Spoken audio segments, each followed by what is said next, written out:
Excuse me, this area is for members only. You'll need to use the service entrance around back. The words stopped Danielle Roberts mid-step on the marble stairs of Greenmont Country Club.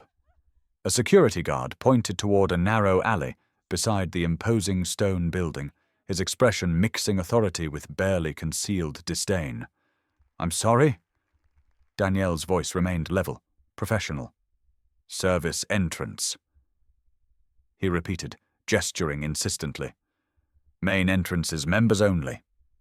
The irony was staggering. 7 days ago, her husband Jonathan had signed papers making them owners of this Connecticut institution. $15 million had changed hands, yet here she stood, being directed to the servants' entrance of her own property. Danielle adjusted her Hermes bag and tailored suit. "I have business inside." The guard's hand moved to his radio. "Ma'am, comply or leave. We have policies." As she climbed toward the heavy oak doors, Danielle had no idea this moment would expose decades of discrimination and transform an entire system. What happened next would change everything. Manager refuses service to black woman. Unaware she's the owner's wife, the interior of Greenmont Country Club was exactly what Danielle had expected from the architectural surveys. All polished mahogany paneling, Persian rugs that had probably cost more than most people's cars, and oil paintings of fox hunts that seemed to watch visitors with judgmental eyes. The scent of old leather and furniture polish hung in the air like incense in a cathedral of privilege. Danielle moved through the main hall with the quiet confidence of someone accustomed to boardrooms and courtrooms. Her approach was deliberately understated. No flashy jewelry, no designer logos screaming for attention, just the kind of quiet elegance that came from years of navigating professional spaces where she'd often been the only black face in the room. From behind the mahogany reception desk, Gregory Barnes looked up from his computer screen with the expression of a man who had just tasted something unpleasant. 20 years of managing Greenmont had given him a finely tuned radar for people who, in his opinion, didn't belong. His eyes traveled from Danielle's face down to her shoes and back up again, a visual pat-down that lingered just long enough to feel invasive. "Excuse me," Barnes said, his voice carrying the kind of crisp authority that suggested he was used to being obeyed without question. "This is a members-only facility." Danielle offered a professional smile, the same one she used when opposing counsel tried to intimidate her during depositions. "Good morning. I'm here to review the renovation progress on the fitness center. I believe the contractors were scheduled to provide an update today." Barnes didn't move from behind his desk. Instead, he leaned back in his leather chair with the studied casualness of someone making a point. "I don't show any appointments scheduled for today. And I certainly don't see any authorized personnel on our visitor log." The dismissal in his tone was subtle, but unmistakable. Around the reception area, other staff members had begun to take notice. A woman arranging flowers at a side table paused in her work, her eyes darting between Danielle and Barnes with undisguised curiosity. Two men in golf attire who had been discussing their handicaps near the pro shop entrance fell silent, their conversation replaced by the kind of charged attention that precedes either entertainment or trouble. "Perhaps there's been a miscommunication," Danielle said, reaching into her bag to retrieve a business card. "I'm Danielle Roberts with Roberts & Associates. We're handling the legal aspects of the recent acquisition." Barnes took the card with the tips of his fingers, as if he were handling something potentially contaminated. He glanced at it for exactly 3 seconds before setting it down on his desk without comment. "We have our own legal representation, thank you. We don't typically work with outside firms for club matters." The pause before outside firms was loaded with implications that hung in the air like smoke. Danielle felt the familiar tightness in her chest that came with these moments, the subtle slights that were impossible to prove but impossible to ignore. She had learned long ago that the most effective prejudice was the kind that hid behind professional courtesy and institutional procedures. "I understand you have existing relationships," Danielle replied, her voice remaining level. "However, given the recent change in ownership, there may be some transition items that require attention." The mention of ownership seemed to irritate Barnes further. His jaw tightened almost imperceptibly, and when he spoke again, there was a harder edge to his voice. "Miss—" He picked up the business card again, making a show of reading it. "Roberts, I think there may be some confusion about the nature of our operations here. Greenmont has very specific protocols for vendor access, and I'm afraid you haven't followed the proper channels." Barnes stood up from his desk, his movement deliberate and territorial. At just over 6 feet tall, he clearly expected his height to add weight to his words. He moved around the desk to stand directly in front of Danielle, close enough that she could smell his aftershave, something expensive and old-fashioned that probably came from the same company that had been making it since the club's founding. "How long have you been familiar with Greenmont Country Club?" he asked, the question phrased like a cross-examination. There was something in his tone that suggested he already knew the answer and found it insufficient. "I've been researching the property extensively over the past several weeks," Danielle replied truthfully. The due diligence process required a thorough understanding of the facility's operations, membership structure, and compliance history. Barnes's eyebrows rose in what might have been amusement if it weren't so condescending. "Due diligence?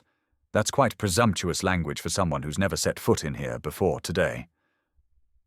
He began walking in a slow circle around her, like a prosecutor pacing before a hostile witness. "And who exactly recommended that you contact us directly? Because our current ownership has very specific guidelines about which legal firms we work with. Firms with established relationships in the community. Firms that understand our particular culture."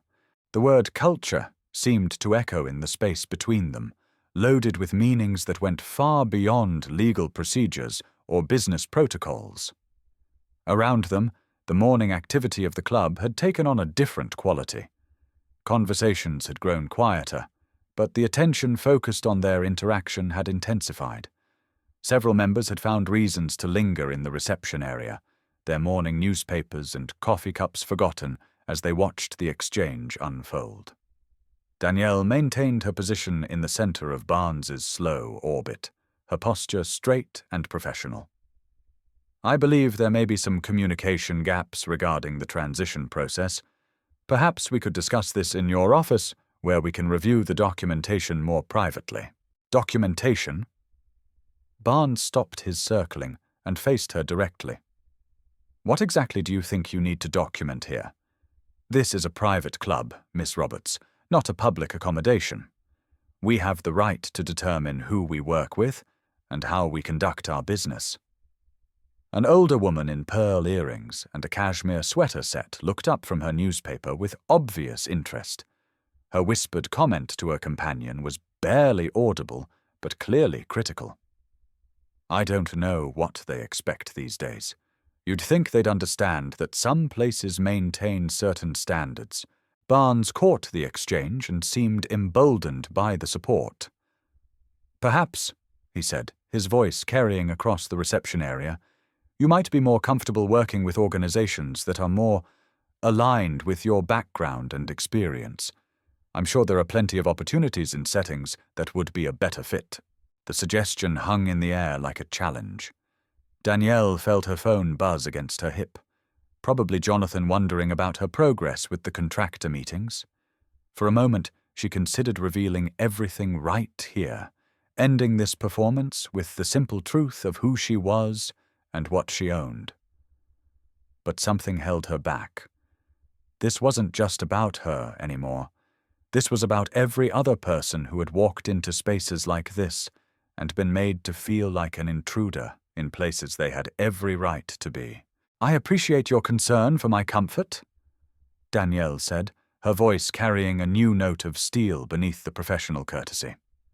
But I'm quite confident in my ability to work in any environment that values competence and professionalism over other considerations. Barnes's smile was thin and sharp. Of course, competence is always our primary concern. It's just that competence, in our world, often comes with certain pedigrees, certain understandings that take years to develop. The conversation had attracted a small audience now, and Barnes seemed to draw energy from their attention like an actor who had found his spotlight. He straightened his tie and adopted the manner of someone delivering a lecture to an attentive class. "You see, Miss Roberts," he began, his voice carrying clearly across the reception area. "Greenmont isn't just a country club, it's an institution.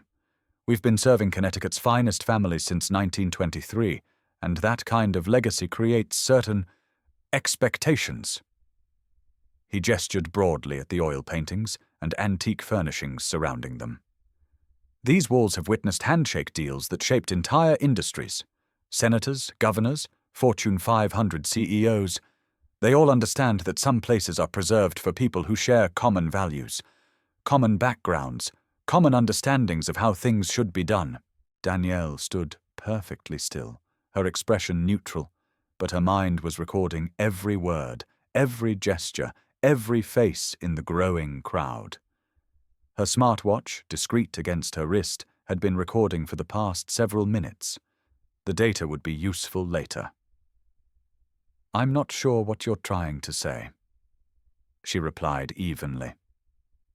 Barnes's smile widened, as if he were explaining something obvious to a particularly slow student. "I'm saying that there are established networks in this community, established ways of doing business that have served us well for generations. People who truly belong here understand that without needing it explained." Mrs. Pemberton, the woman in pearls, nodded approvingly from her armchair. "Exactly right, Gregory. Some traditions exist for good reasons.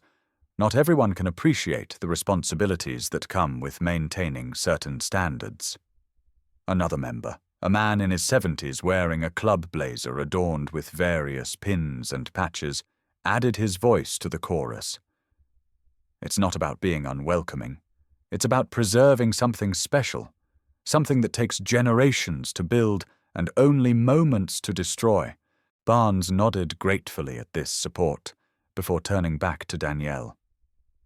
"You seem like an intelligent woman, Miss Roberts.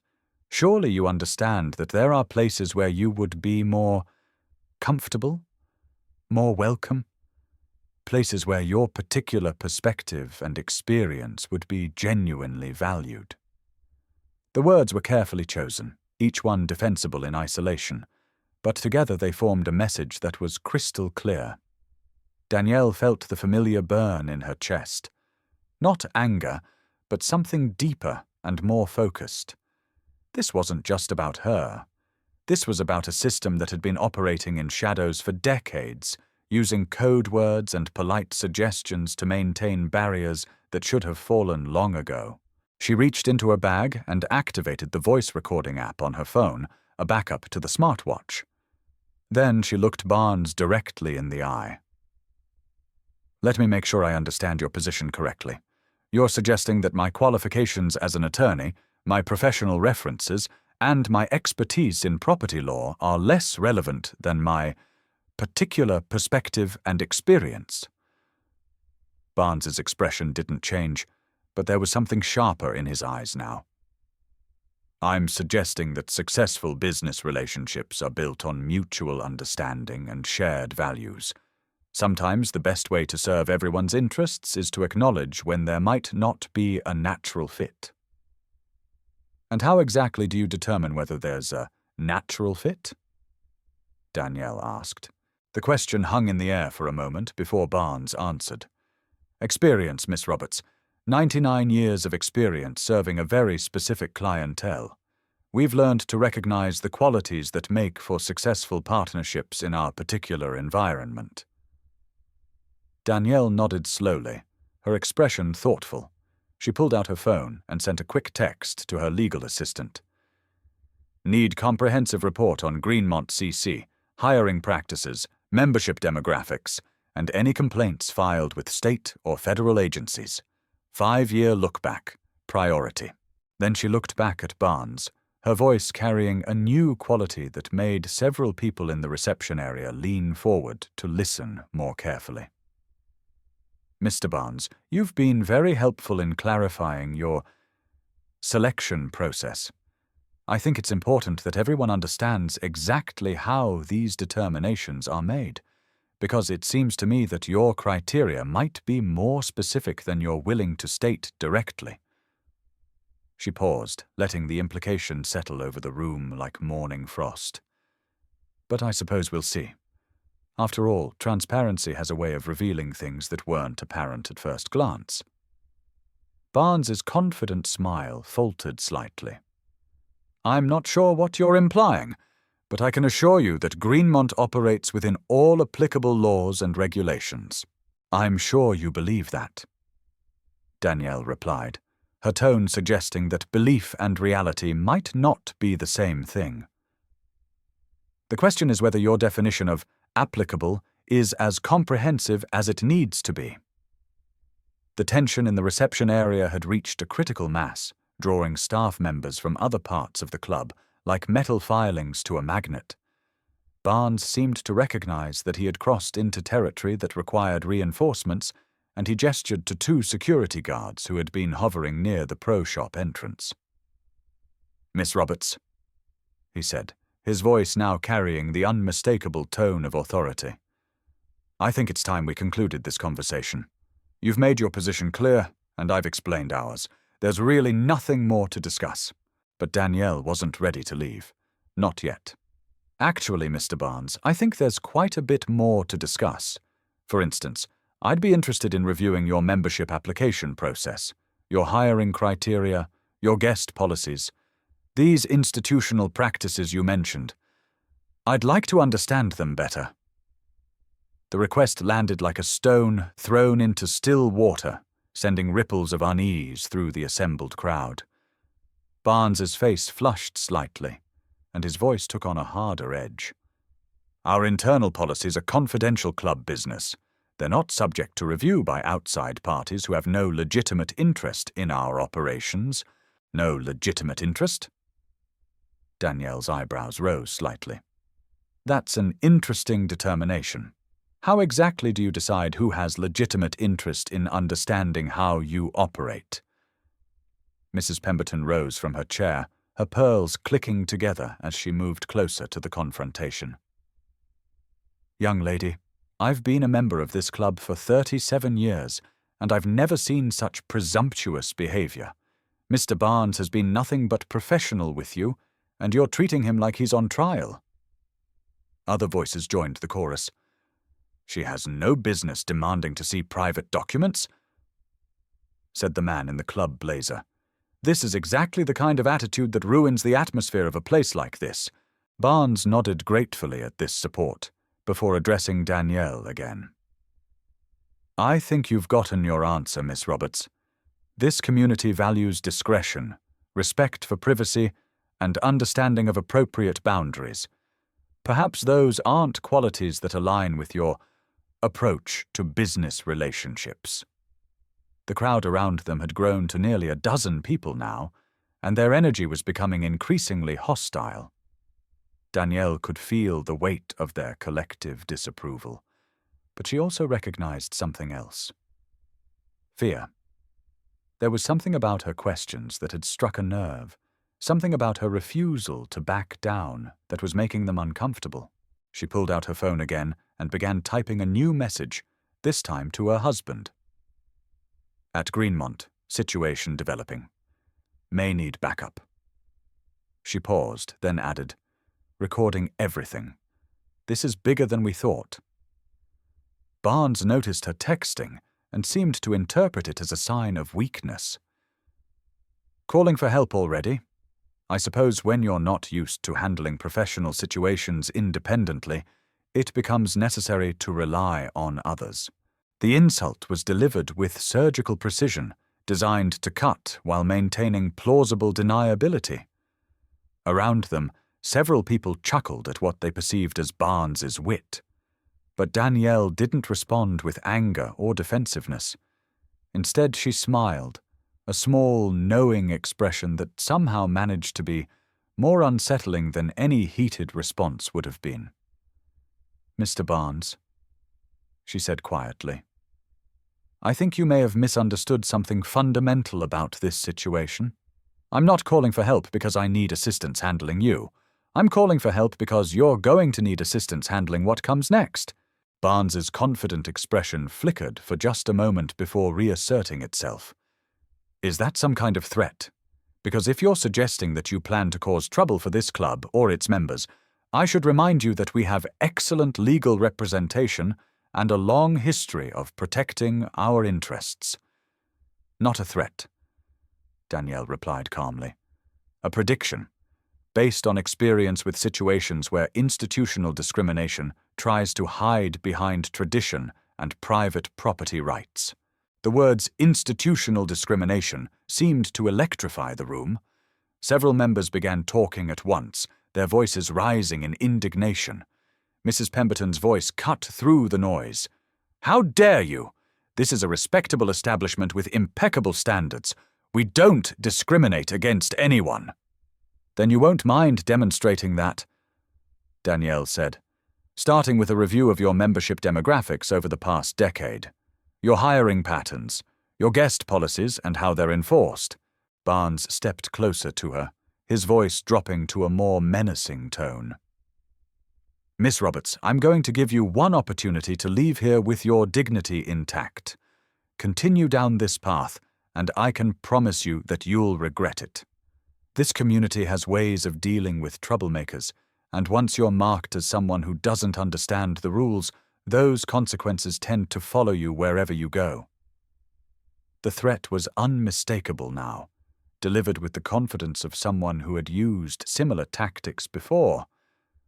Around them, the crowd murmured approval, their faces showing the satisfaction of people watching justice being served to someone who had overstepped their bounds. But Danielle's phone buzzed with a response from Jonathan.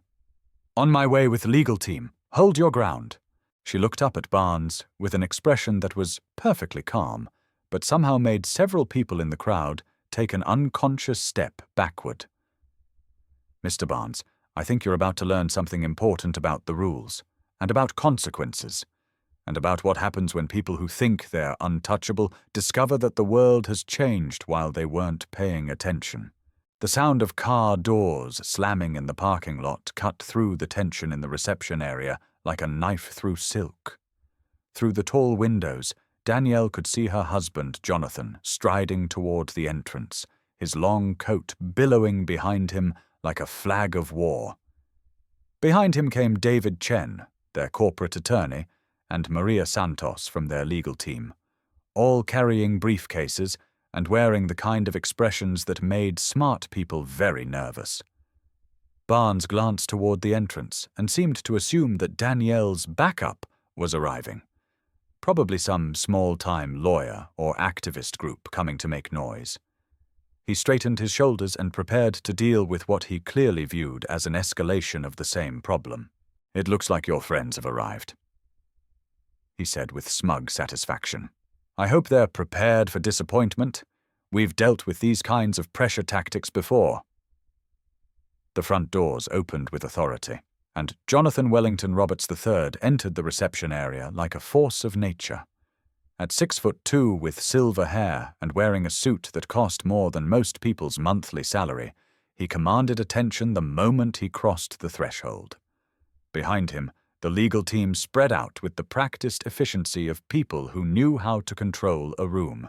The change in atmosphere was immediate and dramatic. Mrs. Pemberton's face went through several expressions in rapid succession: confusion, recognition, and then something approaching horror.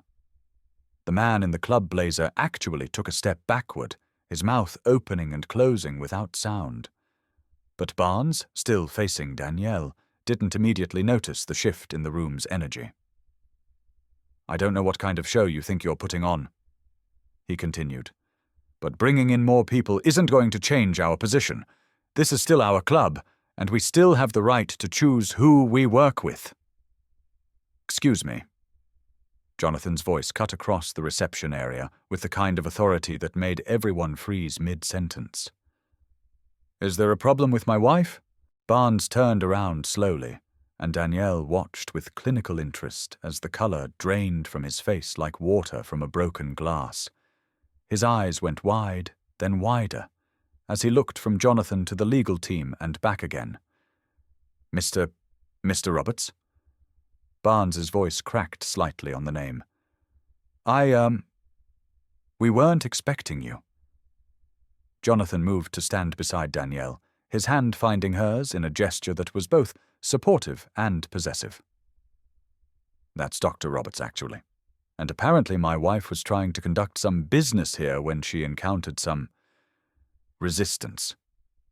David Chen had positioned himself where he could see the entire room, his tablet already out and recording. Maria Santos was taking notes with the focused intensity of someone documenting evidence for future use. There must be some misunderstanding, Barnes said weakly, sweat beginning to bead on his forehead despite the cool autumn air. Your wife, she said she was a lawyer, but she didn't mention what? Danielle's voice was quiet, but it carried clearly across the suddenly silent room. That I'm married to the new owner? That I'm co-owner of this establishment? That I have every legal right to be here, and every authority to ask questions about our operations? The word "our" landed like a physical blow. Several people in the crowd made small sounds of distress, and Mrs. Pemberton actually reached out to steady herself against a chair. Barnes opened his mouth, closed it, opened it again. When words finally came out, they were barely above a whisper. You own, but the previous owner said...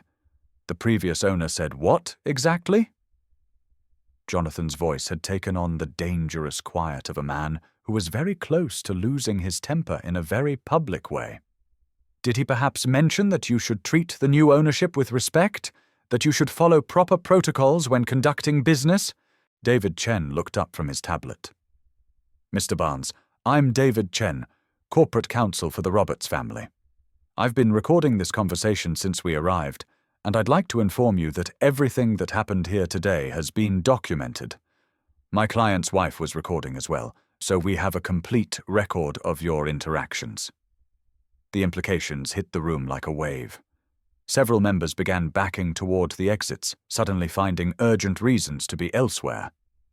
Barnes's face had gone from pale to greenish, and his hands were visibly shaking. I think, Danielle said calmly, we need to have a conversation about how this establishment has been operating, about the criteria you use to determine who belongs here and who doesn't, about the systems and practices that have somehow survived into the 21st century, despite being illegal, immoral, and incredibly stupid. She looked around the room, her gaze touching each face that had been watching her humiliation with such obvious satisfaction just minutes before. But first, I think Mr. Barnes needs to understand something fundamental about his employment situation.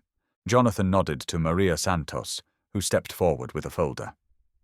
Mr. Barnes, effective immediately, your employment with Greenmont Country Club is terminated. Security will escort you from the premises, and all club property, including keys, access codes, and electronic devices, must be surrendered before you leave.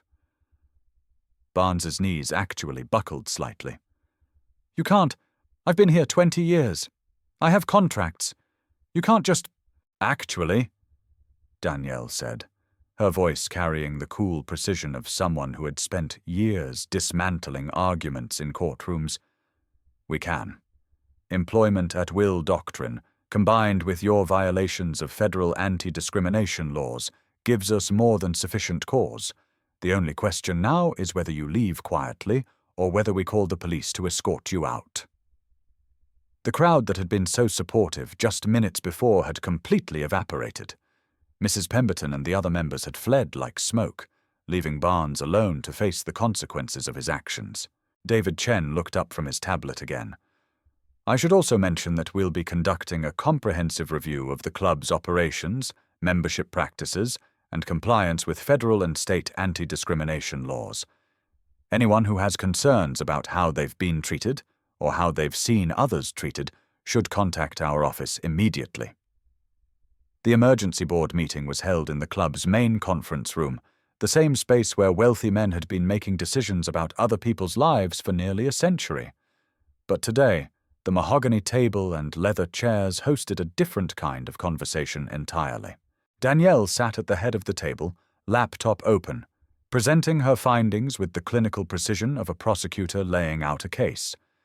Jonathan flanked her on one side, David Chen on the other, while Maria Santos operated the recording equipment that was documenting everything for potential legal proceedings. "The pattern is clear and systematic," Danielle said, clicking through a PowerPoint presentation that would have made a Department of Justice civil rights attorney weep with joy. Over the past 5 years, Greenmont Country Club has rejected 93% of membership applications from minority candidates, despite many of them exceeding the stated financial and professional requirements. She clicked to the next slide. Hiring practices show similar disparities. In 20 years under Mr. Barnes's management, the club hired exactly 4 black employees, all in maintenance or food service positions. 0 in management, 0 in member-facing roles like pro shop or concierge services. The remaining board members, 3 older white men who looked like they'd rather be anywhere else on earth, sat in uncomfortable silence. One of them, Charles Wellington, no relation to Jonathan despite the name, finally found his voice. "Danielle, Mrs. Roberts, you have to understand that Gregory was operating under policies that had been in place for decades.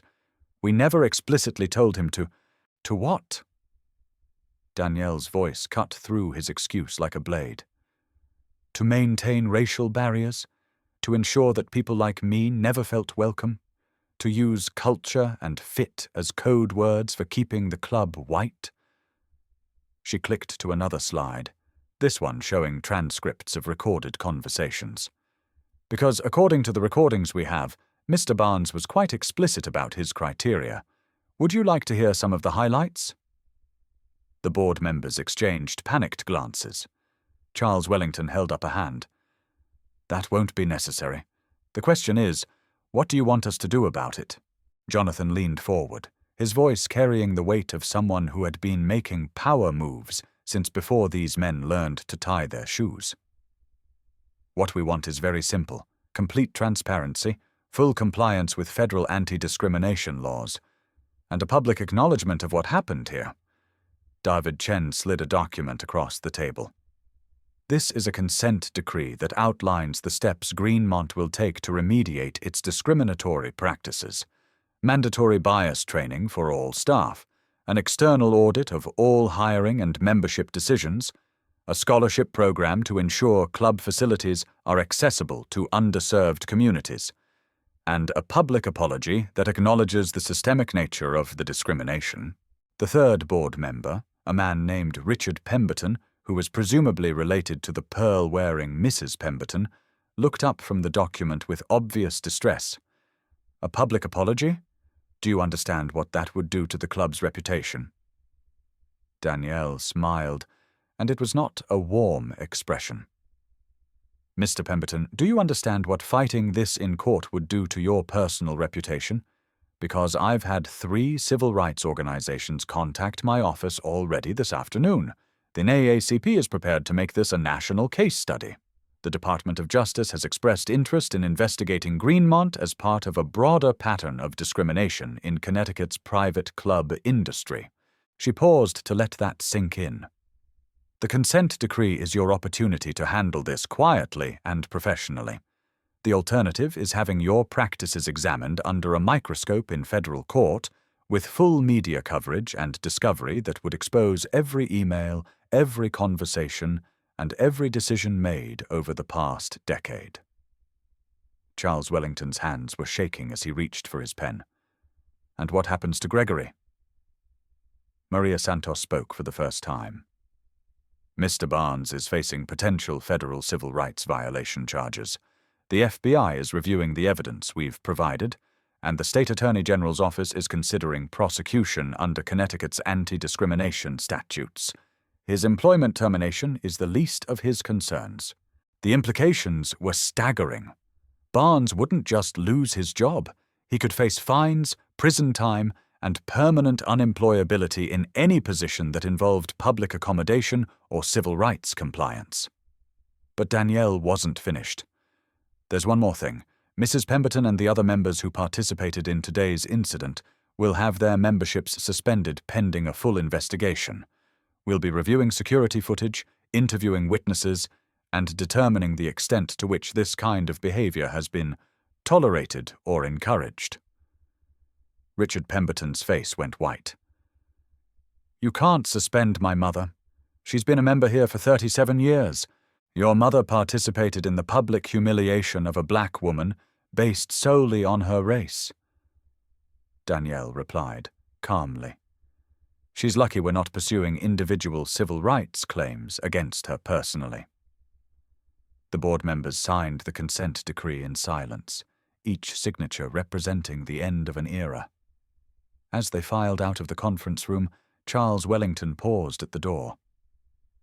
You know, he said quietly, some people are going to say you're destroying something historic, something that can't be rebuilt. Danielle looked up from her laptop, her expression thoughtful. Mr. Wellington, some things need to be destroyed, and some things are worth building in their place. 2 weeks later, Danielle stood in the renovated fitness center of Greenmont Country Club, watching a group of teenagers from the Hartford Boys and Girls Club taking their first swimming lesson in the Olympic-sized pool that had been restricted to members only for nearly a century. The transformation was remarkable, but it went far deeper than fresh paint and new equipment. The staff moved differently now, with the confidence of people who understood that their worth wasn't determined by the color of their skin or the neighborhood they came from. The new hiring practices had brought in talent from across Connecticut, creating a workforce that actually reflected the diversity of the community the club was supposed to serve. A reporter from the Hartford Courant had come to document the changes, and Danielle found herself reflecting on what had happened and what it meant for the future. The most important thing to understand, she said, speaking as much to the camera as to the journalist, is that this was never about revenge. It was never about destroying something or getting back at people who had wronged me personally. She gestured toward the pool, where kids who had never imagined they'd be welcome in a place like this were learning to swim with the same instructors who had taught generations of Connecticut's elite. This was about recognizing that systems of exclusion don't just hurt the people who are excluded. They hurt everyone by limiting talent, perspective, and human potential. The reporter nodded and asked the obvious question. But you must have felt angry, humiliated. Didn't you want to see those people punished? Danielle considered the question carefully before answering. Anger is a natural response to injustice, but anger without purpose just burns through your life like acid. The question isn't whether you feel angry, it's what you do with that energy. She walked over to a wall where new photographs were being hung, images of club events that now included faces of every color and background. Mr. Barnes lost his job and is facing federal charges. Mrs. Pemberton and several other members had their privileges suspended.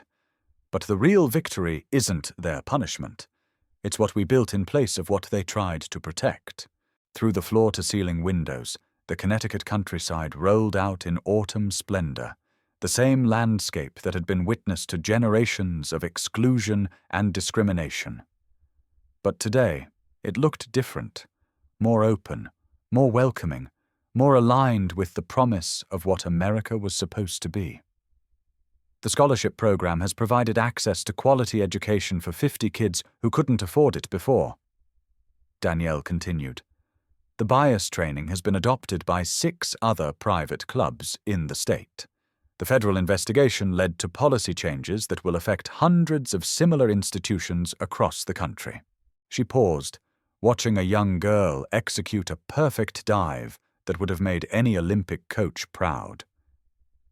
That's the real power of standing up to discrimination, Not the moment when you expose it, but all the moments afterward when other people don't have to experience what you experienced. The reporter asked about the personal cost, the stress of fighting such a public battle, the risk to her own reputation and career. Every choice has consequences, Danielle replied. But so does every failure to choose. When you have the power, the platform, and the resources to fight injustice, silence becomes complicity. I couldn't look at myself in the mirror knowing that my comfort was more important than someone else's dignity.